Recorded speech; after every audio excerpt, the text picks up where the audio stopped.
Ladies and gentlemen, today we are talking fragrance. Introducing Tom Ford's Tobacco Vanille. I love this scent. Is it amazing? Of course it is. It's Tom Ford. Is it expensive? Of course it is.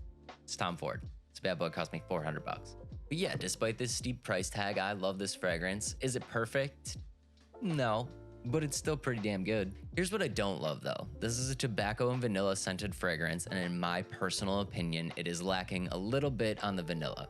The opening you can pick up right away on the tobacco, that's very obvious, but the vanilla a little bit lacking. That doesn't mean that it's not in there. It does smell sweet. Just personally, I would like it a little bit more prominent. Insert Villain.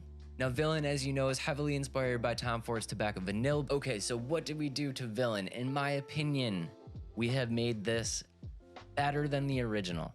It's a bold strategy, Cotton. Let's see if it pays off for him. All right. I know what you're thinking, but hear me out. Not only have we added the rich, robust, manly tobacco scent that everybody loves in the Tom Ford, but we've also increased the amount of vanilla just a bit to give it a little bit of a sweeter scent. In my opinion, this is now the perfect combination of tobacco and vanilla, and the price point at under 50 bucks is way more desirable. You cost me $400, Tom Ford. So if you're looking for an amazing tobacco vanilla scented fragrance at a price that's not gonna break the bank, grab Villain today.